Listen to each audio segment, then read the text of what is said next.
জরাসন্ধ 28 দিনের দিন যুদ্ধেতে যখন গিয়েছেন, যুদ্ধ শুরু হয়েছে। যুদ্ধ করতে করতে করতে করতে ভীমের তো মোটা বুদ্ধি, ভুলে গেছে। তীক্ষ্ণ বুদ্ধির দরকার তো। মোটা বুদ্ধি যুদ্ধ করতে করতে ভুলেই গেছে। ভগবান শ্রীকৃষ্ণ তখন ইঙ্গিত করে একটাস করে একটা গাছের পাতা এনে ছিঁড়ে দেখাই দিলেন। বুঝে ফেলেছে, হ্যাঁ এইবার জরাসন্ধকে পেলেই পায়ের ধরে টান মেরে ছিঁড়ে দিয়ে ফেলে দিয়েছে। কিন্তু সেই দুটা আবার এসে জোড়া লেগে যায়। আশ্চর্য! ভগবান তখন চিন্তা করে কি করব, আর একটা গাঁথা পাতা ছিঁড়ে বিপরীত দিকে দেখাই দেন। এই দিকেরটা এই দিকে ফেলতে হবে, এই দিকেরটা ওই দিকে ফেলতে, বিপরীত। যখন বিপরীত দিকে টান দিয়ে ছিঁড়ে ফেলে দিল, আর জরাসন্ধ জোড়া লাগলো না, বাঁচল না, মারা গেল। জরাসন্ধ মারা যাওয়ার পরে জরাসন্ধর পুত্রের নাম ছিল সহদেব। সেই সহদেবকে রাজগদ্দিতে বসাইয়া রাজ্য অভিষেক করে তাকে রাজা করে দিয়েছেন। চিন্তা করতে পারছেন কত করুণা ভগবান। আর ওই 20,800 রাজগণকে কারাগার থেকে মুক্ত করে দিয়েছেন। যাও তোমরা যে যা পারবে তা নিয়ে আসবে, এই যজ্ঞ ফল। আশা হলো এবার যজ্ঞের কার্য শুরু হবে। যজ্ঞে কে কাজ করবে সব দায়িত্ব দেওয়া হলো। এখন যজ্ঞ করতে গেলে সর্বপ্রথম কার পূজা হবে, এই নিয়ে এখন সমালোচনা শুরু হয়েছে। কেউ তো কম নয়। আর কার পূজা আগে হবে? দেখুন, দেবতাদের মধ্যেও মারামারি আছে এরকম। দেবতাদের মধ্যেও একবার এরকম শুরু হয়েছিল যে কার পূজা আগে, কারণ কেউ তো কিছুতে কম নয়। আমি এইটা জানি, সেইটা জানি, ওই জানি, সেই জানি, আমার পূজা আগে হবে না কেন? তখন ব্রহ্মা বিষ্ণু মহেশ্বর তিনজন বসে সিদ্ধান্ত করলেন, আচ্ছা ঠিক আছে, যে সমস্ত পৃথিবী ভ্রমণ করে আগে আসতে পারবে তার পূজা আগে হবে। বিধান করলেন। ঠিক আছে, ব্রহ্মা বিষ্ণু মহেশ্বর তিনজন বসেছেন, শঙ্খধ্বনি করেছেন, সবাই যার যে বাহন নিয়ে ছুটে বেরিয়ে গেছেন। ছুটে বেরিয়ে গেছে। আর সবার পিছনে হলেন আমাদের গণেশ ঠাকুর। গণেশ ঠাকুর সবার, কারণ শরীরটা মোটা, বাহনটা ছোট্ট, একটা ইঁদুর। একটা ইঁদুরে গণেশ ঠাকুরকে নিয়ে কতক্ষণ আর যেতে পারবে? গণেশ ঠাকুরের মুখটা শুকিয়ে চুচা হয়ে গেছে। দেবশ্রী নারদ বীণা বাদন করে করে গান করে করে আসতেছেন। হঠাৎ দেবশ্রী নারদের সঙ্গে দেখা গণেশ ঠাকুরের। দেবশ্রী নারদ বলছেন, আরে ও গণেশ ঠাকুর, আরে তুমি ওইদিকে কোথায় যাচ্ছ ভাই? বলে, কেন আপনি কি জানেন না আজকে যে দেবসভা হলো, দেবতাদের মধ্যে কার পূজা আগে হওয়া উচিত? তো তারপরে কি হলো? তারপরে ব্রহ্মা বিষ্ণু মহেশ্বর তিনজন একসঙ্গে বসে তারা নির্ণয় করলেন যে যে সমস্ত ব্রহ্মাণ্ড ভ্রমণ করে আগে আসতে হবে পারবে তার পূজা আগে হবে। তারপরে সবাই বেরিয়ে গেছে, সবাই আগে চলে গেছে, আমি পিছনে পড়ে আছি। ও তাই নাকি? তোমার কি ইচ্ছা আছে নাকি যে সবার আগে পূজা খাওয়ার? বলছে, এমনটা কার না থাকে মনে? সবার মনেই তো আছে আমি আগে পূজা খাবো, আমি আগে পূজা খাবো। বলে, ঠিক আছে, তাহলে আমার কথা মতো যদি তুমি চলো, তো গণেশ ঠাকুর তুমি সবার আগে পূজা পাবে। তো কি করতে হবে? বলে, চুপচাপ উল্টা ফিরে চলে যাও বাড়িতে, যেখানে ব্রহ্মা বিষ্ণু মহেশ্বর বসে আছে ওখানে চলে যাও। তারপরে গিয়ে দণ্ডবত প্রণাম করে 4 বার পরিক্রমা করে চুপচাপ বসে থাকো। তারপরে যা করার আমি করবো। আর তোমার কিছু করতে হবে না। আচ্ছা ঠিক আছে। নারদ মুনির বুদ্ধি পেয়ে গণেশ ঠাকুর তাই করলেন। উল্টা ফিরে এসে পরিক্রমা করে 4 বার পরিক্রমা করে বসে আছে। তারপরে দেবশ্রী নারদ বীণা বাদন করে গান করে করে এসে আসরের মধ্যে ঢুকেছেন। তারপরে একে একে কার্তিক আসছেন, অমুক আসছেন, তমুক আসছেন, বিশ্বকর্মা আসছেন, হ্যাঁ, সব দেবদেবীরা আসা শুরু হয়েছে, আপন আপন বাহন যুগে এসে ঢুকেছেন। গণেশ ঠাকুর চুপচাপ বসে আছেন। দেবশ্রী নারদ বলছেন, হে ব্রহ্মা বিষ্ণু মহেশ্বর, সবাই তো আসা হয়েই গেছে, পৃথিবী ভ্রমণ করে সবাই চলে আসছে, এখন আপনারা বলেন কার পূজা হওয়া উচিত, কে আগে এসেছে?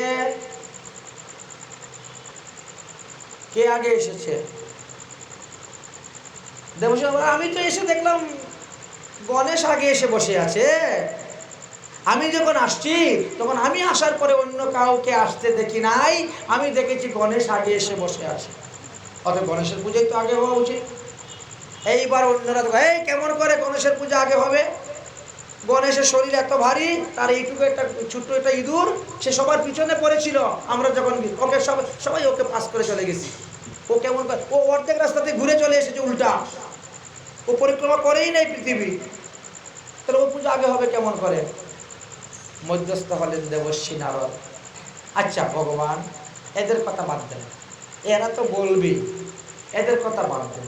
আচ্ছা ব্রহ্মা ঠাকুর, আপনিই বলেন, আপনারাই তো বলেন যে ভগবান বিষ্ণুর এক একটা লোমকূপের মধ্যে এক একটা ব্রহ্মাণ্ড, যতগুলা লোম আছে ততগুলা ব্রহ্মাণ্ড। এই গণেশ ঠাকুর যে ভগবান বিষ্ণুকে 4 বার পরিক্রমা করে বসলো, তাহলে কতগুলা ব্রহ্মাণ্ড পরিক্রমা করে বসেছে? অন্যান্য যত দেবগত একটা ব্রহ্মাণ্ড পরিক্রমা করে এসেছেন, আর গণেশ ঠাকুর কত ব্রহ্মাণ্ড পরিক্রমা করে এসেছেন। অতএব গণেশ ঠাকুরের পূজা আগে হওয়া উচিত। বাস, এই জন্য কর্মকাণ্ড করতে গেলে আগে গণেশ ঠাকুরের পূজা করা হয়। এই ভাগবত লিখতে গিয়েও গণেশ ঠাকুরের সাহায্য নিতে হয়েছিল, কারণ তখন তো বেদব্যাস বৃদ্ধ হয়ে গেছে। গণেশ ঠাকুর লিখেছেন, এই জন্য ভাগবতের সপ্তাহ হলে গণেশ ঠাকুরের একটা আসন দিতে হয়, তার ঘর প্রসাদকে হয়, পূজা করতে হয়। তবে আমাদের মধ্যে কিছু কিছু বৈষ্ণব আছেন, তারা এর বিরোধিতা করেন। নরোত্তম দাস ঠাকুর মহাশয় বলে গেছেন, না না পুজিব দেবী দেবা, কেন দেবদেবা পূজা করবে? কিন্তু অন্যান্য গোস্বামীগণ বলছেন, দেবদেবী পূজিতে না হইবে কাতর, পূজিয়া মাগিয়া লইবে কৃষ্ণ প্রাপ্তিবর। ব্রজের গোপীগণ কাত্যায়নী ব্রত করলেন, হে নন্দনন্দন শ্রীকৃষ্ণ যেন আমার প্রতি হয়। শাস্ত্রে লেখা আছে, প্রথম কেশব পূজনম কৃত্বা দেব মহেশ্বরম। আগে ভগবান শ্রীকৃষ্ণের পূজা করে ভগবান শ্রীকৃষ্ণের নির্মাল্য দিয়ে অন্য কাউকে দিতে পারো, এতে অতটা দুঃসহ হয় না। আর তাকে যদি স্বয়ং ভগবান বলে পূজা করো, তাহলে আপনার অপরাধ। তাকে ভগবান বলে পূজা করলে হবে না, তাকে ভগবানের ভক্ত হিসাবে পূজা করতে, ভগবানের নির্মাল্য দিয়ে পূজা করতে হবে।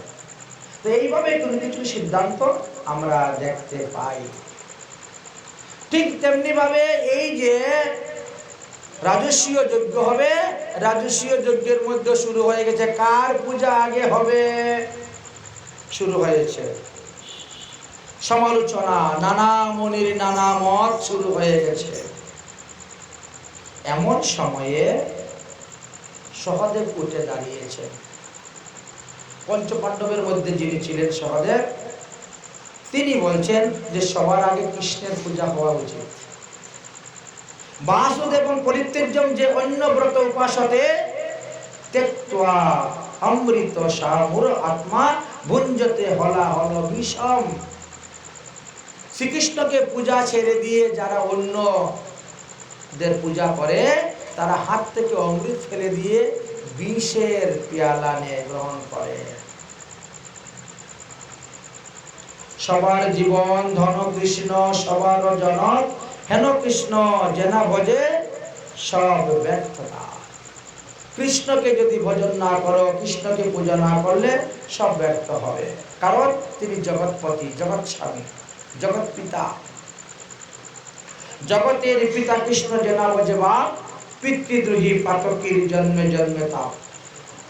শাস্ত্রে বলছে, যাবৎ আছে হে প্রাণ দেহে আছে শক্তি, তাবৎ করহ কৃষ্ণ পাদ পদ্মে ভক্তি। কৃষ্ণ কৃপা বিনা নহে দুঃখের মোচন, থাকিলেও বিদ্যা কুল কোটি কোটি ধন। তোমরা সকলেই লহ কৃষ্ণের শরণ, কৃষ্ণ নামে পূর্ণ হোক সবার বদন। অতএব কৃষ্ণের পূজা হবে। সবাই রাজি হলেও একজন রাজি হলেন না, যার নাম ছিল শিশুপাল। শিশুপাল তখন কৃষ্ণের যত বদনাম, দুর্নাম, কলঙ্ক সব প্রকাশ করতে শুরু করছেন, আর কৃষ্ণকে গালি দিতে শুরু করছেন।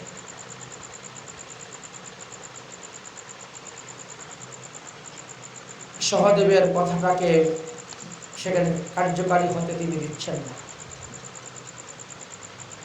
এমনভাবে কৃষ্ণকে তিনি গালি দিচ্ছেন, বলছেন যে সবার অনেকেই তা শুনে স্থির থাকতে পারছেন না।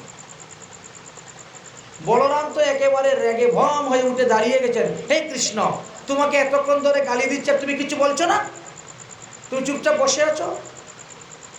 কৃষ্ণ বলছেন, দাও ভাইয়া, আমি তো চুপচাপ বসে আছি না, আমি তো গনতেছি কতবার আমাকে গালি দিচ্ছে, আমি গনতেছি। কারণ এই শিশুপাল যখন জন্মগ্রহণ করেছিল তখন তার 4টা হাত ছিল, 3টা চক্ষু ছিল, বড় বিরল। মানুষের মধ্যে এরকম হয় না। তো এরকম ভয়ঙ্কর রূপ ধারণ নিয়ে জন্মগ্রহণ করেছিল। তখন আমার পিসে মশাই বলছে, আরে রাক্ষস ছেলে জন্ম নিয়েছে, ওটাকে ফেলো ফেলো, ত্যাগ করো। আকাশবাণী হয়ে গেল, একে ত্যাগ করবেন না, একে রাখেন, এই পৃথিবীর মধ্যে শ্রেষ্ঠ বীর হবে। এই পৃথিবীর মধ্যে একজন লোকই তাকে মারতে পারবে, আর কেউ মারতে পারবে না। কে মারতে পারবে? যার কুলে সে যাওয়ার পরে 1টা চক্ষু আর 2টা হাত অদর্শন হয়ে যাবে, একমাত্র সেই তাকে মারতে পারবে, আর কেউ তাকে মারতে পারবে না। এত বড় বীর। এই জন্য তাকে অতি যত্ন করে রাখলেন, তাকে ত্যাগ করলেন না। এবার যে যায় তারই আমার বাচ্চাটাকে তোমার কুলে নাও, এই আমার বাচ্চাটাকে তোমার কুলে নাও, সবার কুলে দেয়। এইভাবে একবার শ্রীকৃষ্ণ গিয়েছিলেন, দেবকী শ্রীকৃষ্ণকে নিয়ে গিয়েছিলেন তাদের বাড়িতে। আর তখন কৃষ্ণের কুলে যেই দিয়েছেন, এই 2 হাত আর 1 চক্ষু অদর্শন হয়ে গেল। তখন তিনি বুঝতে পারলেন, একমাত্র কৃষ্ণ ছাড়া আর কেউ আমার ছেলেকে মারতে পারবে না। পৃথিবীতে কোটি কোটি মানুষ থাকলে কি হলো, কেউ মারতে পারবে না। তখন বলছেন, ভাইপু তুমি আমার একটা কথা রাখবে বাবা? বলে, বলো পিসিমা কি? বলে, আমার ছেলের শত অপরাধ তুমি ক্ষমা করে দিও। কৃষ্ণ বলছে, তথাস্তু। এই জন্য আমি গনতেছি, পিসিমাকে কথা দিয়েছি তো 100টা অপরাধ তার মাফ করে দিব। সে যতই গালি দেবে না, আমি চুপ করে বসি নাই, আমি বসে বসে গনতে আছি। হয়ে গেছে, 100টা হয়ে গেছে পূর্ণ। আর একটা যদি গালি দেয় তাহলে তার কাজ শেষ। সে কি আর মানবে? সে আবার গালি দিচ্ছে। কৃষ্ণ তখন সুদর্শন চক্র ছেড়ে দিলেন। যায় একেবারে সুদর্শন চক্রকে শিশুপালের গলা কেটে সুদর্শন চক্র আবার ফিরে চলে আসলো কৃষ্ণের আঙ্গুলে। তখন কৃষ্ণের আঙ্গুলটা একটু কেটে গেছে, রক্ত বেরিয়ে গেছে। উফ, আঙ্গুল কেটে গেছে, রক্ত বেরিয়েছে। শ্রীকৃষ্ণের 16,108 জন স্ত্রী সবার মধ্যে বসা ছিলেন। এরা সবাই দৌড়ে চলে গেছে ঘরের ভিতরে কৃষ্ণের আঙ্গুল বাঁধার জন্য কাপড় আনবে। এখন বাক্স খুলে বলে, আরে এটা তো মামা শ্বশুর দান করেছিল, এটা মাত্র 2 দিন পরেছি, আর পরে না, এটা নেওয়া যাবে না। এইটা কাকা শ্বশুর দিয়েছিলেন, এইটা তো একদিনও পরিই নাই, না এটা ছিঁড়া যাবে না। বুঝলেন? কাপড়গুলা ছিঁড়ার জন্য কোন কাপড় ছিঁড়ে আনবেন? কৃষ্ণের আঙ্গুল বাঁধার জন্য। ভালো কাপড় পাওয়া যাচ্ছে না, পুরান কাপড়, পচা ফাটা সব ভালো। খুঁজতে খুঁজতে সময় চলে যাচ্ছে। আর দ্রৌপদী ওইখানে বসেই নিজের শাড়ি দাঁত দিয়ে ছিঁড়ে বের করে দিয়ে কৃষ্ণের আঙ্গুল বেঁধে দিয়েছে। এই হলো ভালোবাসা। বুঝলেন? দ্রৌপদীকে এমনি ভগবান শাড়ি দেয় না, যা দিবেন তার 100 গুণ করে ভগবান আপনাকে দিবে, সহস্র গুণ করে দিবে। কিন্তু আমরা তো ভগবানকে দিতে জানি না। আমরা যদি মাসে 10,000 টাকা আয় করি, যে 9,000 টাকা এই সংসারের তলে খরচ করবো, 9,999 টাকা যদি পারি আরো ভালো, সংসারের তলে হয়। ভগবানের লোকে ক্ষয় করতে চাই। আরে ভগবানকে যা দিবেন ভগবান তার 10 গুণ 100 গুণ 100 গুণ বৃদ্ধি করে দেয়। এই হয়েছে অবস্থা। সকলের সামনে শিশুপালের আত্মা বেরিয়ে আসলো, এসে ভগবান শ্রীকৃষ্ণের দেখে আত্মায় প্রবেশ হয়ে গেল, এক হয়ে গেল। হাজার হাজার লোক সবার মধ্যে বসে আছেন, দেখে সবাই আশ্চর্য হয়ে গেছেন। পরীক্ষিত মহারাজ প্রশ্ন করলেন, কি আশ্চর্য কথা আমাদের শোনালেন? আচ্ছা, এই শিশুপালে এমন কি পুণ্য করেছিল যে পরমাত্মার সঙ্গে তার আত্মার মিলন হয়ে গেল। বললেন সে শত্রুভাবেও সর্বদা ভগবানেরই চিন্তন করত। মিত্রভাবে যারা চিন্তন করে এদের তো কল্যাণ হবে, শত্রুভাবে চিন্তন করেও কল্যাণ হয়ে যাচ্ছে, চিন্তা করতে পারছে। যাই হোক, এখন রাজস্বীয় যজ্ঞ আরম্ভ। কে কোন কাজ দায়িত্ব নেবেন? ভীমসেন আপনি রন্ধনশালায়, আপনার কাজ হলো রান্না করা। আচ্ছা। দুর্যোধন, হ্যাঁ আমি অন্য কিছু পারবো না, আমি ম্যানেজারই করব। আচ্ছা ঠিক আছে। দুর্যোধন হলেন ম্যানেজার, কোষাগার। আচ্ছা। দুর্যোধন। সহদেব, হ্যাঁ আমি যারা যারা আসবে এদেরকে স্বাগত জানিয়ে নিয়ে আসবো, আসুন আসুন, বসুন বসুন, হ্যাঁ ভালো মন্দ জিজ্ঞেস করবো, আরে আপনি আসলেন, আপনার অমুককে আনলেন না কেন, ইত্যাদি স্বাগত জানানো, ভালো ভালো মিষ্টি মিষ্টি অভ্যর্থনা জানাইব। আচ্ছা। নকুল, আমি বাজার হাট করবো, যত জিনিস লাগবে আমাকে খালি পর্দা লিখে দিবেন, আমি বাজার থেকে নিয়ে আসবো, বাজার হাট করার দায়িত্ব আমার। অর্জুন, হ্যাঁ আমি সবাইকে মালা দিব, চন্দন দিব, মাল্য চন্দন দিয়ে তাদেরকে স্বাগত জানাবো। আচ্ছা। দ্রৌপদী, তুমি কি করবে? আমি পরিবেশন করব, যত লোক আসবে সবাইকে পরিবেশন করে খাওয়াবো। কর্ণ, দুর্যোধন বলছে হ্যাঁ কর্ণ দান করবে, দান করবে, দান করবে কর্ণ, যত ব্রাহ্মণ বৈষ্ণব আসবে এই সবাই ভোজন করার পরে দক্ষিণা দিতে হয়, তো এই কর্ণের ভার, কর্ণ সবাইকে দান দক্ষিণা করে। আচ্ছা ঠিক আছে না, তাই হোক। আর সবাই তো সব কিছু ভাগ করে নিয়ে নিয়েছেন কাজ। শ্রীকৃষ্ণ বললেন যে তোমরা সবাই সব কিছু ভাগ করে নিয়ে নিলে, আমার জন্য তো কিছু রাখলে না, তো যা যত সাধু আসবে মুনি ঋষিগণ আসবে আমি তাদের সকলের চরণ ধোয়াবো, এই দায়িত্ব আমার। দেখেছেন ভগবান কিভাবে সাধুদের মর্যাদা দিতে জানে, আমরা চিনি না মর্যাদা। একজন বৈষ্ণব ঘরে আসলে পরে আদর করে বসিয়ে চরণ প্রক্ষালন করানো এক দায়িত্ব ভগবান শ্রীকৃষ্ণ নিয়েছেন। এইভাবে হলো যজ্ঞ। যজ্ঞতে সবাই সন্তুষ্ট হলেন, সবাই খুশি হলেন, একজন মাত্র অসন্তুষ্ট, দুর্যোধন। দুর্যোধন অসন্তুষ্ট হলেন, শেষ পর্যন্ত তিনি অপমানও হয়েছিলেন। ময়দানবের রচিত জলকে স্থল মনে করতেন, স্থলকে জল মনে করে হ্যাঁ যেতেন, তার মধ্যে জলের মধ্যে পড়ে গেছিলেন একবার। এই যে অপমান, এই অপমানের বদলা নিতে গিয়েই এত কিছু হয়েছিল। যাই হোক, ভগবান শ্রীকৃষ্ণ সবাইকে নিয়ে হস্তিনাপুরে আছেন, ইন্দ্রপ্রস্থে আছেন। আর এই সুযোগে সেই শাম্ব, ওই যে গতকালকে বলেছিল শাল্য, যে শাল্য রুক্মিণী হরণের সময় বলরামের কাছে পরাজিত হয়েছিল, হয় সে প্রতিজ্ঞা করছিল যদুবংশ ধ্বংস না করা পর্যন্ত সে ভাত খাবে না, প্রতিদিন এক মুষ্টি বালু খেয়ে থাকতো, মাটি খেয়ে, আর মহাদেবের তপস্যা করত। মহাদেব আবার তপস্যায় সন্তুষ্ট হয়ে আসলেন, বলো কি চাও? বলে প্রভু আপনি আমাকে এমন একটা বিমান দেন, যে বিমান থেকে পাথর বৃষ্টি হবে, রক্ত বৃষ্টি হবে, মলমূত্র বৃষ্টি হবে, পুজ বৃষ্টি হবে, শিলা বৃষ্টি হবে, অস্ত্র বৃষ্টি হবে, অগ্নি বৃষ্টি হবে বিমান থেকে। বিমান এই আকাশে, এই মধ্যলোকে, এই বায়ু বেগে চলবে, কখনো দেখা যাবে কখনো দেখা যাবে না, অদর্শন। এমন একটা বিমান আমাকে দান করুন, আমি যুদ্ধ করব। মহাদেব বলছেন তথাস্তু। তিনি এখন গেলেন ময়দানবের কাছে, ময়দানব তুমি আমাকে এইভাবে একটা বিমান তৈরি করে দাও, আমার এক ভক্তকে দিতে হবে। ময়দানব বিমান তৈরি করে দিয়েছেন, সেই বিমান এনে তিনি শাম্বকে দিয়েছেন। শাম্ব সেই বিমান নিয়ে এখন দ্বারকায় গিয়ে উপস্থিত যুদ্ধ করার জন্য। কৃষ্ণ নেই, বলরাম নেই, বড় বড় বীর কেউ নেই, সবাই চলে গেছে ইন্দ্রপ্রস্থে যজ্ঞতে। আর এই সুযোগে তিনি গিয়ে যুদ্ধ আরম্ভ করেছেন। একমাত্র প্রদ্যুম্ন ছিলেন তখন। প্রদ্যুম্ন তখন কি করবেন? হাজার হাজার প্রজাগণকে বধ করতেছে সেই বিমান থেকে, অস্ত্র বৃষ্টি হয়ে সমুদ্রের জল রক্তে লাল হয়ে যাচ্ছে। তখন তিনি বর্ম পরিধান করে রওনা হলেন যুদ্ধ করার জন্য। শুরু করলেন যুদ্ধ। যুদ্ধ করতে করতে করতে করতে 27 দিন গত হয়ে গেছে। সেই দিন তিনি যুদ্ধে পরাজিত হয়ে গেছেন।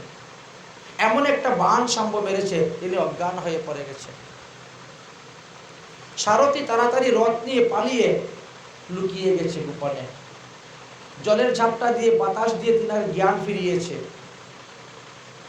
তখন প্রদ্যুম্ন বলে, দেখি তুমি করলে, আমার বংশের কেউ কখনো যুদ্ধ ত্যাগ করে যায় নাই, আর তুমি আমাকে নিয়ে আসলে, আমি যখন বাড়িতে যাব তখন আমাকে লোকেরা কি লজ্জা দিবে? ভাইয়ের বধূগণ, ভাতৃষ বধূগণ আমাকে লজ্জা দিবে। কি বীর, যুদ্ধে গিয়ে কি বীরত্ব দেখিয়েছ, আমি কি জবাব দিব? যুদ্ধে যদি আমি মরে যেতাম তাও ভালো ছিল। তিনি বললেন, আমি আমার ধর্ম রক্ষা করেছি। কারণ সারথীর ধর্ম হলো যোদ্ধাকে রক্ষা করা, আর যোদ্ধার ধর্ম হলো সারথীকে রক্ষা করা। তিনি বর্ম পরিধান করে আবার যুদ্ধতে আসলেন। ভগবান শ্রীকৃষ্ণ বুঝতে পারলেন। ভগবান শ্রীকৃষ্ণ বলরামকে বলছেন, দাদা তুমি সবাইকে নিয়ে যাও, আমি আগে চললাম, নাহলে দ্বারকায় বড় ভয়ঙ্কর যুদ্ধ হচ্ছে। শ্রীকৃষ্ণ এসে উপস্থিত হয়েছে। গরুর ধ্বজ শ্রীকৃষ্ণ যেই মাত্র দর্শন করতে পেরেছেন, সঙ্গে সঙ্গেই তারা আনন্দ যুদ্ধে মেতে পড়েছে। ভগবান শ্রীকৃষ্ণ সেখানে গিয়ে উপস্থিত হলেন এবং এই শাল্বকে বধ করলেন। শাল্বকে বধ করার পরে শাল্বের বন্ধু দন্তবক্র চলে আসছে যুদ্ধ করার জন্য। শ্রী গোবিন্দ তার সঙ্গে যুদ্ধ করলেন এবং তাকেও বধ করলেন। তাহলে শিশুপাল, দন্তবক্র আদি সব বধ হয়ে গেল। এদিকে কুরুক্ষেত্রের যুদ্ধ উপস্থিত হয়ে যাচ্ছে। বলরাম চিন্তা করলেন, আমি কুরুক্ষেত্রের যুদ্ধে কারো পক্ষ নিব না, অতএব আমি তীর্থ ভ্রমণে চলে যাব। এই জন্য বলরাম কুরুক্ষেত্রের যুদ্ধের কারো পক্ষ না নিয়ে তিনি তীর্থ ভ্রমণে বেরিয়ে গেছেন। তীর্থ ভ্রমণ করতে করতে করতে করতে নৈমিষারণ্যে গিয়ে উপস্থিত হয়েছেন। তখন ব্যাসাসনে ছিলেন লোমহর্ষণ সুতমুনি। তিনি পুরাণ পাঠ করতেছেন, সমস্ত মুনি ঋষিরা পাঠ শুনছেন। বলরাম যেই মাত্র এসে প্রবেশ করেছেন, সবাই উঠে দাঁড়িয়ে তিনাকে দণ্ডবত প্রণাম করেছে। কিন্তু লোমহর্ষণ হাত জোর করে প্রণামও দেখালেন না, একটু অভ্যর্থনাও দেখালেন না, কোনো কিছু না। তিনি পাঠ করেই যাচ্ছেন। বলরামের হয়ে গেছে ক্রোধ, এত বড় অহংকারী। ঠিক আছে, ব্যাসাসনে বসে পাঠ করলে আসন থেকে নামা যায় না, কিন্তু আসনে বসেও তো কিছু তো করা যায়। নমস্কার তো 4 প্রকার আছে, অভিবাদন, নমস্কার, কিছুই করলেন। তখন তিনি ক্রোধ হয়েছে, একখানা কুশ নিয়েছেন, কুশাসনের কুশ নিয়ে তাকে মেরেছেন, সঙ্গে সঙ্গে মাথা কেটে পড়ে গেছে। লোমহর্ষণ মারা গেছেন। সমস্ত ঋষিগণ মুনিগণ একই প্রভু, একই আমরা পুরাণ পাঠ শ্রবণ করার জন্য আমরা তিনাকে দীর্ঘ আয়ু দিয়ে আমরা বসিয়েছিলাম। দেখেন, আদরের বস্তুকে অনাদর করলে দীর্ঘ আয়ু আশীর্বাদ থাকলেও অকালে মৃত্যু হয়ে যায়। আয়ু থাকতে লোক মারা যায়। পাপ, অপরাধ এমন এক বস্তু। এখন কি হবে উপায়? আমাদেরকে পুরাণ পাঠ কে শোনাবে? বললেন যে তার পুত্রকে শোনাবে, তার পুত্রকে নিয়ে আসো। তিনার পুত্রকে নিয়ে আসলেন, পুরুষসভা। তাই সুতমুনি দুজন, কোন পুরাণে দেখবেন লোমহর্ষ সুত, আর এই যে ভাগবত কথা বলছেন তিনি উরুসভা নামক সুত, তিনার পুত্রকে আনলেন। তিনি আশীর্বাদ দিয়ে আসনে বসাই দিলেন, আজকে থেকে তুমি হলে সুতমুনি, যা শুনবে শোনা মাত্রই শিখে ফেলবে।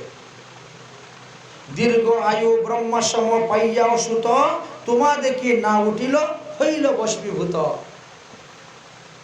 এই জন্য সাধু সন্ত মহাত্মারা আসলে পরে একটু হাত জোর করে সামনে গিয়ে স্বাগত জানিয়ে আনতে হয়। আর এখনকার লোক তো বসার কথাও হয় না, এমন হয়ে গেছে। সব কলির দেওয়া নলে ভস্ম হয়ে যাচ্ছে, আচার বিচার ব্যবহার সব। যাই হোক, এখন যদিও আপনি ভগবান, আপনি পৃথিবীতে ধর্ম স্থাপন করার জন্য এসেছেন, তো আপনি এই যে ব্রহ্ম হত্যা করলেন, যদিও আপনার গায়ে পাপ লাগবে না, তথাপিও সমাজে শিক্ষার দেওয়ার জন্য, মানুষ শিক্ষার জন্য আপনাকে তীর্থ ভ্রমণে যেতে হবে। তিনি বলছেন, আমি তো এমনিও তীর্থ ভ্রমণ করতে বেরিয়েছি। ঠিক আছে, তোমরা যখন বলছো এখন লোমহর্ষকে বধ করা আমার পাপ হয়েছে, তীর্থ ভ্রমণ করতে হবে, তীর্থ ভ্রমণ করবো, যাও। তীর্থ ভ্রমণ করতে তিনি যাবেন। তখন ঋষিরা বলেন, মহারাজ কদিন আমাদের এখানে থাকুন। কেন থাকবো? আরে আমাদের এখানে ইলবল এর পুত্র বলবল নামে এক রাক্ষস আছে, বড় ভয়ঙ্কর রাক্ষস। যতবার যজ্ঞ করি, যজ্ঞের মধ্যে অস্থি, চর্ম, মর্যা, বিষ্ঠা, মূত্র ফেলে যজ্ঞ নষ্ট করে দেয়। যজ্ঞ করে আমরা যজ্ঞের ফল লাভ করতে পারতেছি না, আপনি তাকে একটু বধ করবেন। তিনি তখন রাজি হলেন। রাজি হওয়ার পরে সেখানে যুদ্ধ করলেন। যুদ্ধ করার পরে এই অসুরকে বধ করলেন। তারপরে 12 মাস তিনি তীর্থ ভ্রমণ করতে বেরিয়ে গেলেন। বলরাম একের পর এক বহু তীর্থ ভ্রমণ করেছিলেন। যে যে স্থানে তীর্থ ভ্রমণ করেছেন সব স্থানের মহিমার কথা বর্ণন করা আছে। বলরামের যেদিন তীর্থ ভ্রমণ শেষ হলো, তিনি এসে উপস্থিত হলেন পুণ্ডরিক তীর্থে। তখন শুনতে পেলেন যে কুরু বংশের যুদ্ধ শেষ, 18 দিনের যুদ্ধ চলতেছে অর্জুন, ভীম আর দুর্যোধন মধ্যে। তখন তিনি ওখান থেকে সোজা চলে গেছিলেন কুরুক্ষেত্রে যুদ্ধে। কিন্তু যাওয়ার পরে সেখানে দেখলেন যে গদা যুদ্ধের অন্যায় যুদ্ধ হচ্ছে, অর্থাৎ ভীম কোমরের নিচে আঘাত করতেছে। তখন তিনি রেগে গেলেন, ভীমকে মারার জন্য উঠে গেলেন। কৃষ্ণ তখন হাত ধরল, দাদা আপনি জানেন না, অন্যায় যুদ্ধ আগের থেকেই শুরু হয়ে গেছে। তোমার শিষ্যই তো আগে অন্যায় যুদ্ধ করেছে, 6 জন রথী মেলে অভিমন্যুকে মেরেছে। বাস, বলরাম শান্ত হয়ে গেলেন। সেখান থেকে ফিরে চলে আসলেন, ভগবান শ্রীকৃষ্ণ চলে আসলেন। এই তো এদিকে তারপরে আসলো সুদামার চরিত্র। সুদামা বড় নিষ্কিঞ্চন ব্রাহ্মণ বৈষ্ণব ছিলেন, বিবাহ করেছেন, তথাপিও তিনি ব্রহ্মচর্য পালন করে হরিভজন করে যাচ্ছেন। অযাচিত ভাবে যে যা দেয় তাই সেবা গ্রহণ করে যাচ্ছেন। যদি কেউ কিছু না দেয় উপবাস থাকতেন। তিনি মনে করতেন ব্রাহ্মণ ভিক্ষাবৃত্তি করতে নাই। ব্রাহ্মণের যজন যাজন, অধ্যাপন অধ্যাপনা, দান লেনা, দান দেনা, এই 6টি কাজই ব্রাহ্মণের জন্য মুখ্য। ভিক্ষা করাটা শোভা পায় না, এই জন্য তিনি ভিক্ষায় যেতেন না। অযাচিত ভাবে যে কিছু এনে দিবে তাই গ্রহণ করতেন। তাই তিনি বসে বসে হরিভজন করছেন। মেরা ছোটা সা সংসার হরি আ যাও এক বার, मेरी छोटा सा संसार हरि आ जाओ एक बार, मेरी टूटा है घर द्वार, मेरी टूटा है घर द्वार, हरि आ जाओ एक बार, हरि आ जाओ, हरि आ जाओ, हरि आ जाओ एक बार, मेरा छोटा सा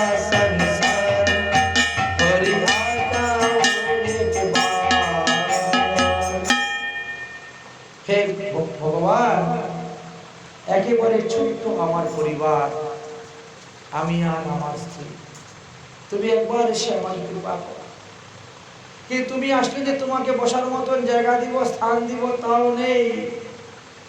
ঘর দরজা সব ভাঙ্গা, ঘরের ভিতর থেকে আকাশ দেখা যায়, সূর্য দেখা যায়, বৃষ্টি হলে জল পড়ে। কোন অতিথি ব্রাহ্মণ বৈষ্ণব আসলে তাদেরকে যে বসার মতো স্থান দিব, দুমুষ্টি অন্ন দিব, তাও নেই। অযাচিত বৃত্তি, যা পাওয়া যায় তাই চলে। ব্রাহ্মণী সুশীলা বড় সদ্গুণের ছিলেন, একেবারে সুদামার মতো। তিনি বলেন, ওগো আমি শুনেছি তোমার বন্ধু নাকি দ্বারকার রাজা। তিনি প্রতিদিন সকালবেলা হাজার হাজার গাভী দান করেন, হাজার হাজার বস্ত্র দান করেন, অন্ন দান করেন, অর্থ দান করে, স্বর্ণ দান করেন। তুমিও তো ব্রাহ্মণ, তুমি গেলে তো তোমাকেও তো দিবেন। আচ্ছা আমাদের জন্য নাই বা আনো, সাধু সেবা বৈষ্ণব সেবার জন্য তো কিছু এনে ঘরে রাখা যায়।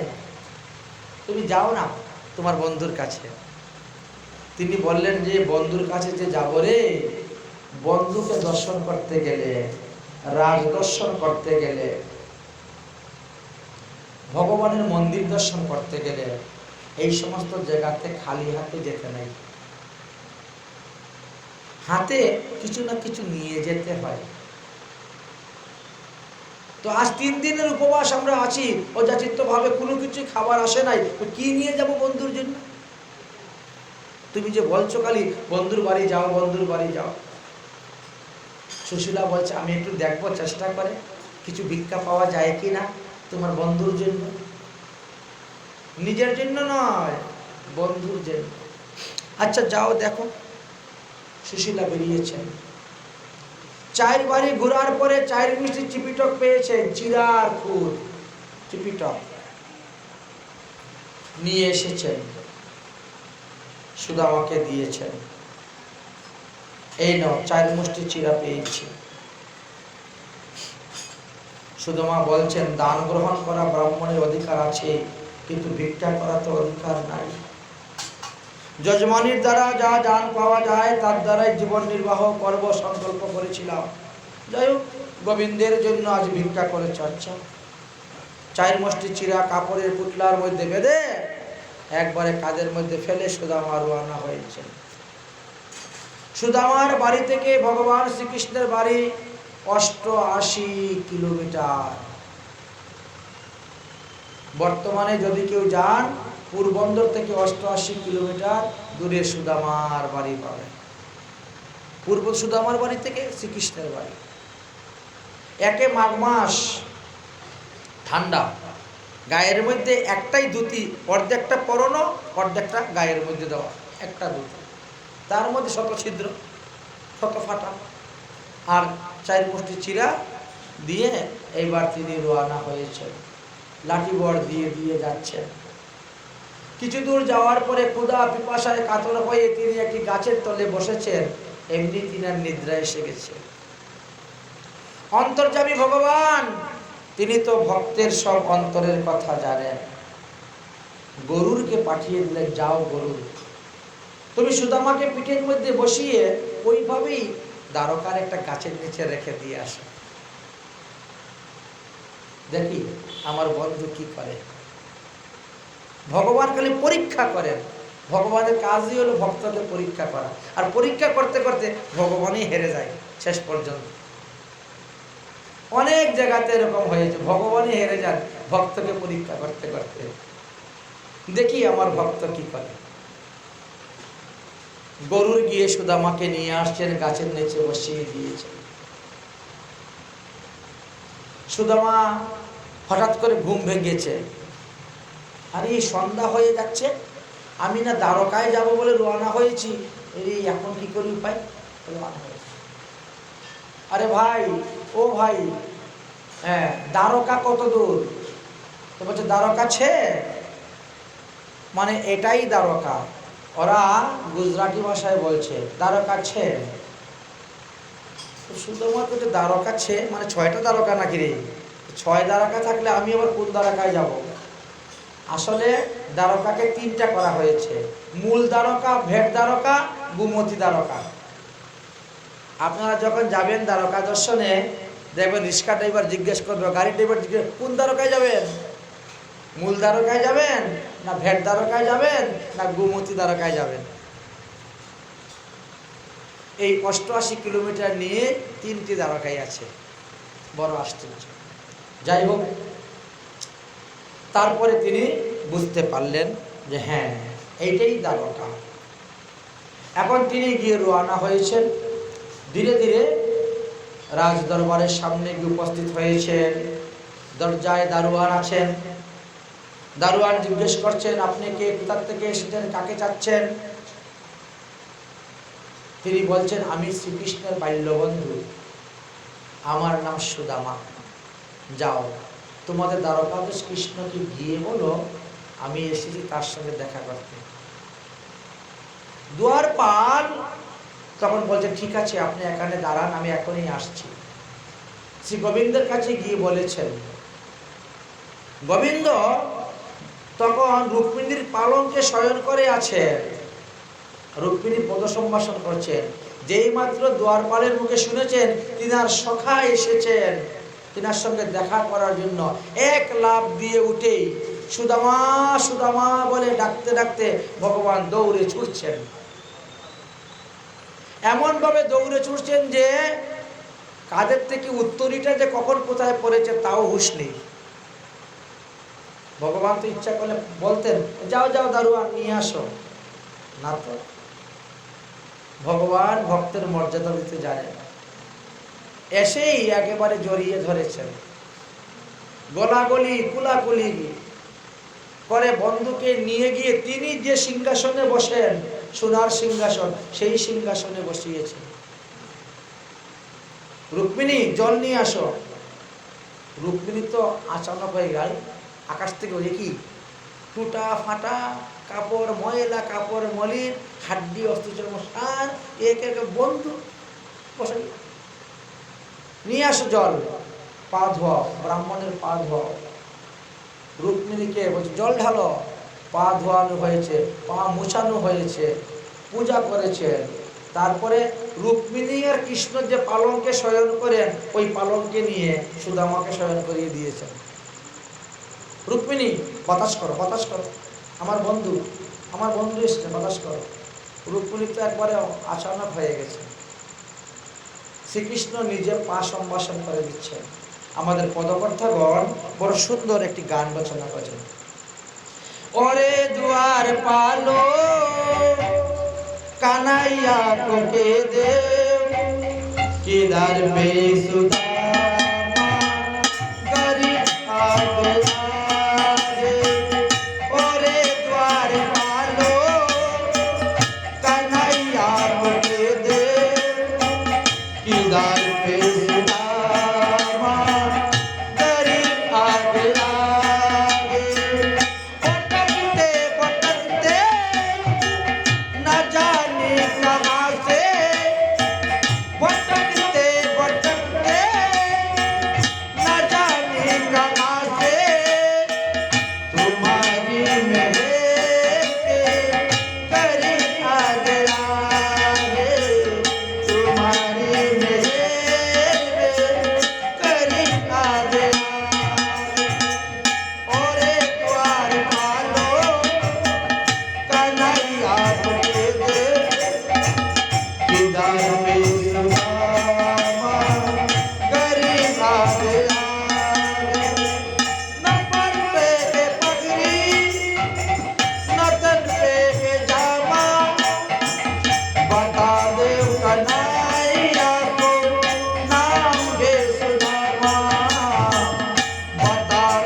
चरण से न सूझे सामने जुदाए नवग्रह वो प्यारे जरा सा सुदामा नवग्रह वो प्यारे जरा सा सुदामा खुशी का संवाद तेरा करीब आ गया है और द्वार पालो कन्हैया को के दे इधर पे सुदामा करीब आ गया है। बोलो भक्तवत्सल भगवान की। भगवान सुदामा के এত আদর যত্ন করে রাখলেন। কতক্ষণ পরে ভগবান শ্রীকৃষ্ণ বলছেন, বন্ধু আচ্ছা ওই বিদ্যালয় থেকে আসার পরে গুরুগৃহ থেকে আসার পরে তুমি কি বিয়ে টিয়ে করেছো নাকি? বলে হ্যাঁ ভাই বিয়ে তো করেছি। তো বিয়ে করেছো তাহলে নিশ্চয়ই বৌদি আমার জন্য কিছু না কিছু দিয়েছেন। সুদামা তো শ্রীকৃষ্ণের এই রাজমহল রাজবৈভব দেখে চার মুঠি চিরা যে বের করে দিবেন সেটা সব হচ্ছে না। বগলের চিপায় আরো ধরে লুকিয়ে রাখছে, না না কোনো কিছু দেন নাই, কোনো কিছু দেন নাই। কথাবার্তা চলছে, কথাবার্তা বলতে বলতে হঠাৎ করে শ্রীকৃষ্ণ খাপ করে ধরে, এইটা কি? টান মেরে নিয়ে নিয়েছে। আহা, খুলছে, আরে এ তো আমার অতি প্রিয় বস্তু।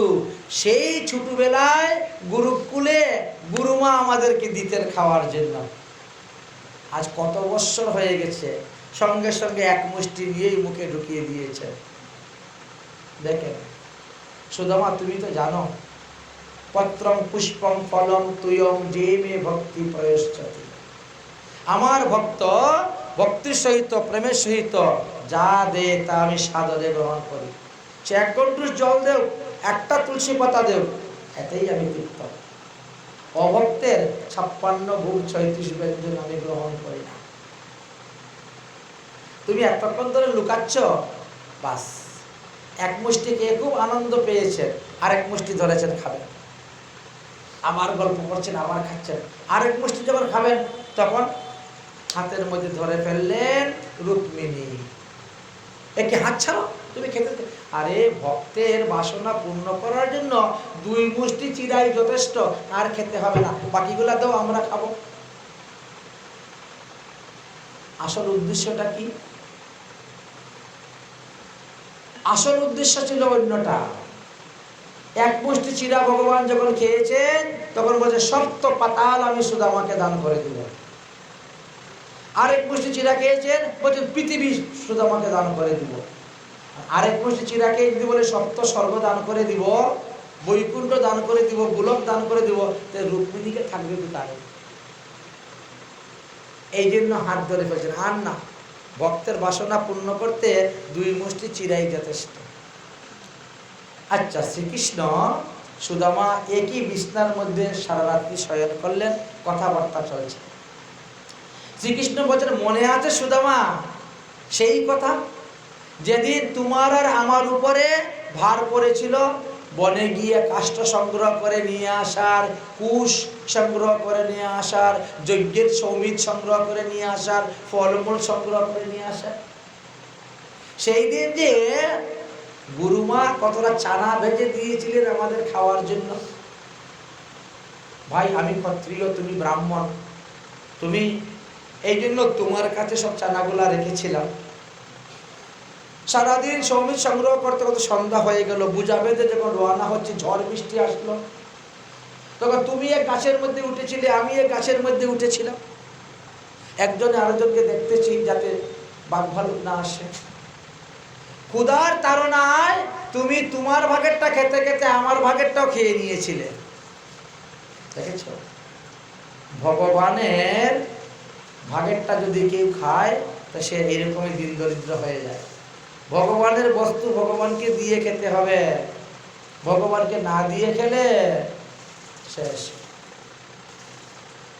তুমি খেয়েছো। আমি বলছিলাম, বন্ধু তোমার দাঁত নড়তেছে কেন? বলছে ঠান্ডা শীতে দাঁতে দাঁতে খটখট করতেছে, নড়তেছে। বনে তো একে বৃষ্টি হচ্ছে, তার মধ্যে বাতাস দিচ্ছে, তাই তুমি এই ছলনার আশ্রয় নিয়েছিলে বন্ধু, এই জন্য আজ তোমাকে এত দুঃখ কষ্ট। কিন্তু এই দুঃখের অবসান হয়ে গেল, শেষ। এই 4 মুষ্টি চিরা ভগবানকে দিয়ে দিল, দুঃখের অবসান শেষ। বলে না, দ্বাদশীতে চিরা ভোগ দিলে ভক্তি লাভ হয়, কৃষ্ণ ভক্তি। এই তো ভগবানকে 4 মুষ্টি চিরা দিল, তার দুঃখের অবসান হয়। এখন সুদামা বলছে, আচ্ছা বন্ধু, তুমি কি বিয়ে টিয়ে করো নাই নাকি? করেছি তো বিয়ে। তো কই তোমার পাটরানিগুলাকে তো আমাকে দেখালেন না রানী। বলে ঠিক আছে, কালকে সকালবেলা দেখাবো। সুদামাকে একটা সিংহাসনের মধ্যে বসিয়েছেন, আর ভগবান শ্রীকৃষ্ণ সবাইকে বলে দিয়েছেন, এই আমার বন্ধু আসছেন, তোমরা সবাই দণ্ডবত প্রণাম করে তিনার কাছে আশীর্বাদ নিবে। তিনি বড় ত্যাগী মহাত্মা ব্রাহ্মণ ঠাকুর, একে ব্রাহ্মণ, তাতে আবার বৈষ্ণব, কৃষ্ণ ভক্ত। সবাই প্রণাম করবে, সে প্রণাম করে আশীর্বাদ দিবে। আচ্ছা ঠিক আছে। এখন তো 16,108 লম্বা লাইন লেগে গেছে। সুদামা তো বসে আছেন, একজন করে আসছেন। দেখেন, ইনার নাম হলেন রুক্মিণী। আয়ুষ্মান ভব, ইনি সত্যভামা, কল্যাণমস্ত, ইনি মিত্রবৃন্দা, পুত্রবতী ভব, ইনি কালিন্দী, সৌভাগ্যবতী ভব। এই হাত তুলছেন আর আশীর্বাদ দিচ্ছেন, হাত তুলছেন আর আশীর্বাদ করতে করতে হাতে ব্যথা হয়ে গেছে। সুদামার হাত আর তুলে আশীর্বাদ দিতে পারছেন না, বুঝলেন নি? এমন অবস্থা হয়ে গেছে। কিন্তু লাইন তো এখনো অর্ধেকও শেষ হয় নাই, সবই তো রয়ে গেছে। 16,108 জনের লাইন, করবে কি এখন উপায়? সুদামা বললেন যে, এক কাজ করেন ভাই, তুমি তো হলে তাদের অর্ধাঙ্গ, এরা হলো তোমার অর্ধাঙ্গিনী, আর তুমি যদি একটা প্রণাম করে দাও তো সবার হয়ে গেল। ভগবান শ্রীকৃষ্ণ বলে, ঠিক বলছো বন্ধু, ঠিক বলছো। ভগবান শ্রীকৃষ্ণ তখন সুদামাকে প্রণাম করলেন, সুদামা আশীর্বাদ করছেন। দেখেন তো, ব্রাহ্মণেরাই পারে ভগবানকে আশীর্বাদ করতে, এমন ক্ষমতা। যাই হোক, এইভাবে হলো। সুদামা 3 দিন ভগবানের এখানে থাকলেন। থাকার পরে বলছেন, আমি তো আর থাকতে পারছি না, এখন চলে যেতে হবে। তোমার বৌদি একা বাড়িতে আছেন, না জানে কি করতেছেন, কি হচ্ছে। ভগবান শ্রীকৃষ্ণ বলে, ঠিক আছে ঠিক আছে, আসুন আসুন, তাহলে চলুন আপনাকে আগিয়ে দিয়ে আসি। আরো 2 দিন থাকো, এই কথা বলেন নাই। যেই বলছে যাবো, ঠিক আছে চলুন, আমি আপনাকে আগিয়ে দিয়ে আসি। সুদামা চিন্তা করলো, বন্ধুর কাছে আসলাম, কিন্তু বন্ধু তো আমাকে কিছু দিল না, মনে হয় রাস্তায় গিয়ে দিবে। কারণ এদের সামনে যদি বন্ধু কিছু দেয় তো এদের সামনে ছুটু হয়ে যাব না আমি, এই জন্য মনে হয় রাস্তায় গিয়ে কিছু দিবে। কিন্তু ভগবান শ্রীকৃষ্ণ কত রকম গল্প সল্প করে রাস্তায় গিয়েও সেখান থেকে বিদায় দিয়ে দিলেন, সুদামাকে কিছু দিলেন না। সুদামা তো চলে যাচ্ছে, মনে মনে চিন্তা করছে, ঘরে গেলে পরে সুশীলাকে কি বলবো, জবাব দিব। সুশীলা যে আমাকে পাঠাইলো কিছু নিয়ে যাওয়ার জন্য, এখন আমি তো খালি হাতে যাচ্ছি, সুশীলাকে কি জবাব দিব?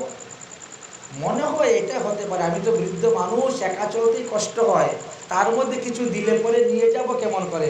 আর রাস্তাঘাটে চুর ডাকাইতের ভয়, চুর ডাকাইতেরা করে মেরে ধরে নিয়ে যাবে, মনে হয় কৃষ্ণ পরে পাঠাবে। এইভাবে চিন্তা করে করে সুদামা চলছে রাস্তা। আর ভগবান শ্রীকৃষ্ণ সুদামাকে বিদায় করে দিয়ে ঘরের ভিতরে এসে মাথা নত করে বসে বসে কাঁদছেন।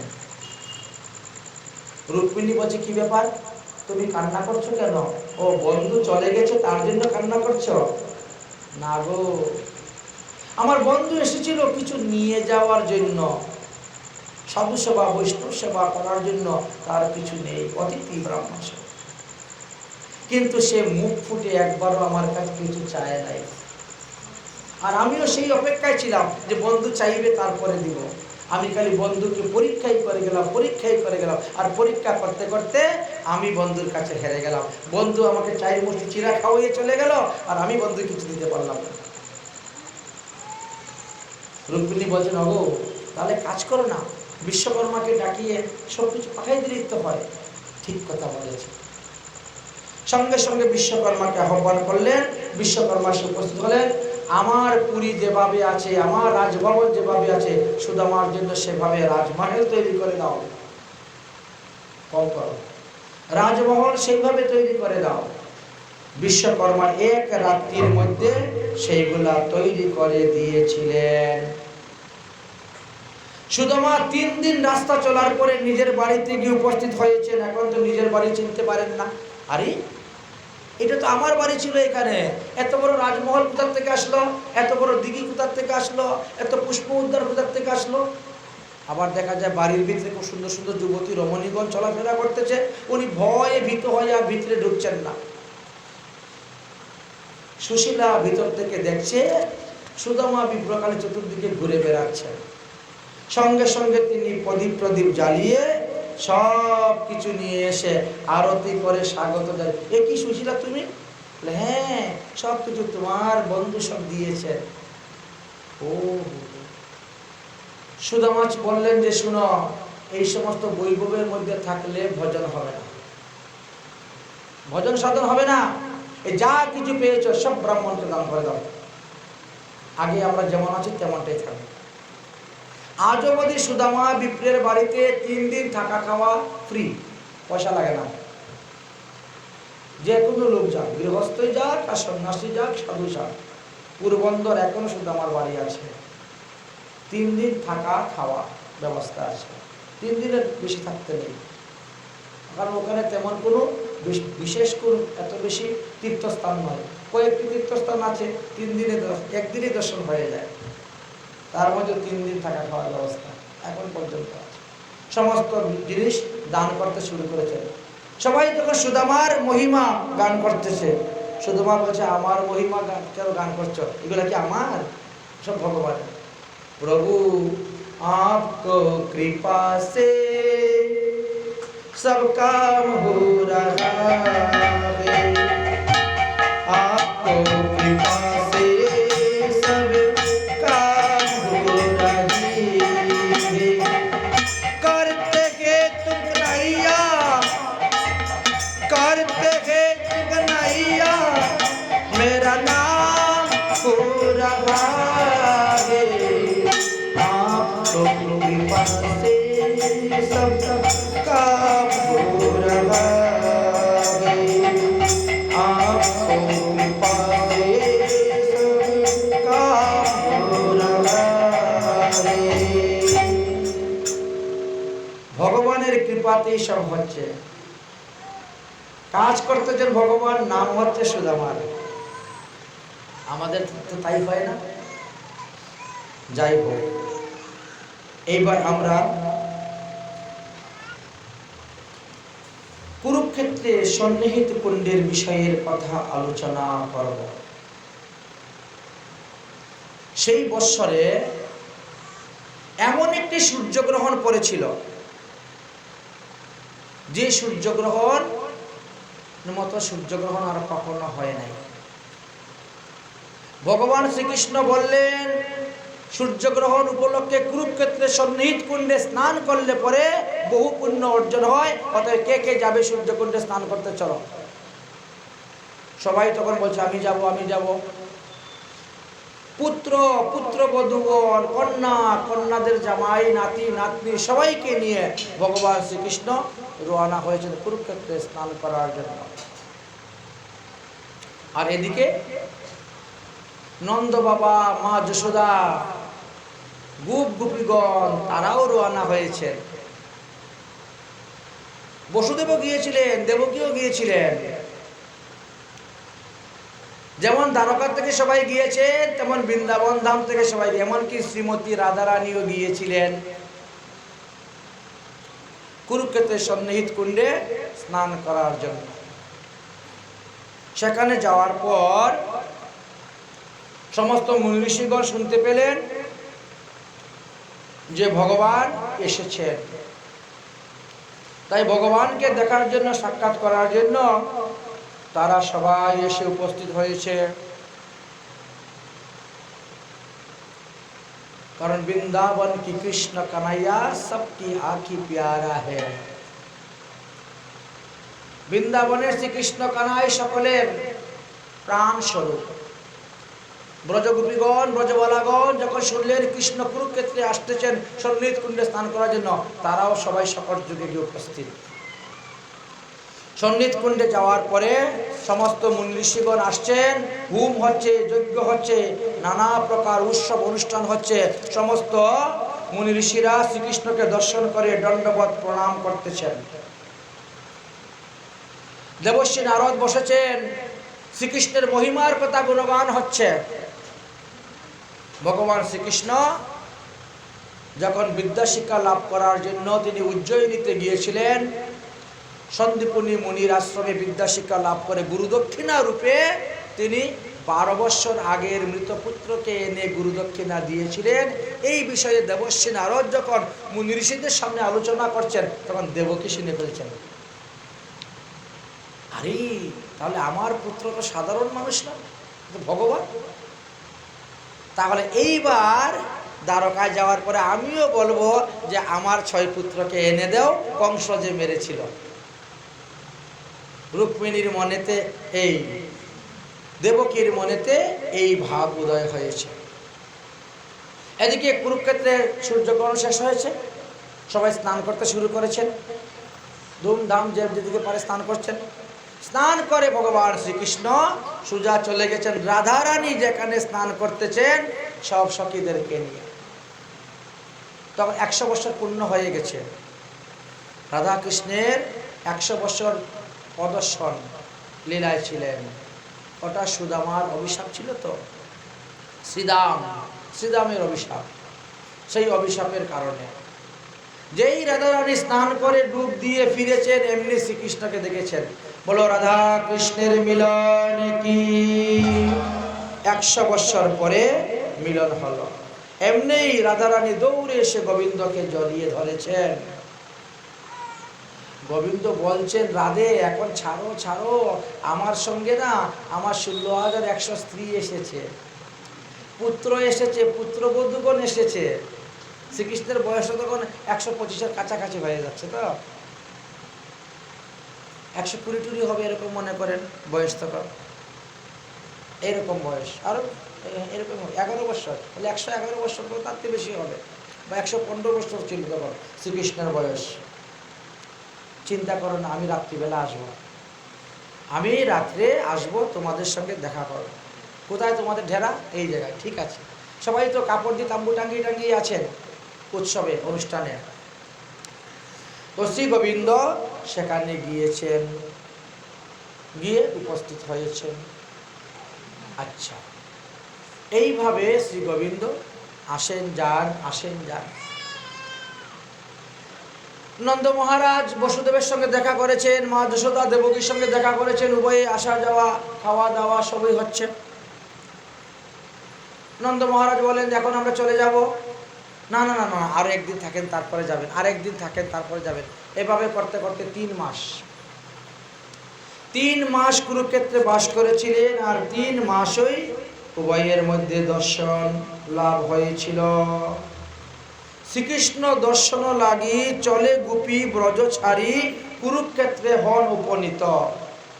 সূর্যগ্রহণ উপলক্ষে নানা মুনি আসে তাতে, সবে আসি হইল একত্রিত। 100 বৎসর পূর্ণ হইল শ্রী রাধিকা দর্শন পেল, শ্যাম সঙ্গে করে আলিঙ্গন।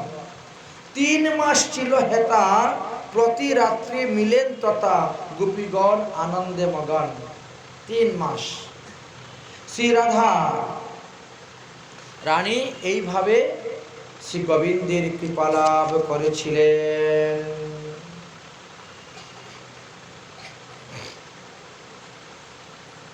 রাধা রানী অনেক দিন পরে গোবিন্দকে পেয়েছেন। তো সখীরা গোপীরা অনেক দিন পরে গোবিন্দকে পেয়েছেন, তাই তারা মনের আনন্দকে গোবিন্দকে বলছেন, বহুদিন পরে বন্ধু এলে সে মোরায়, মনের মতন সাজাইব বসে নিরালায়,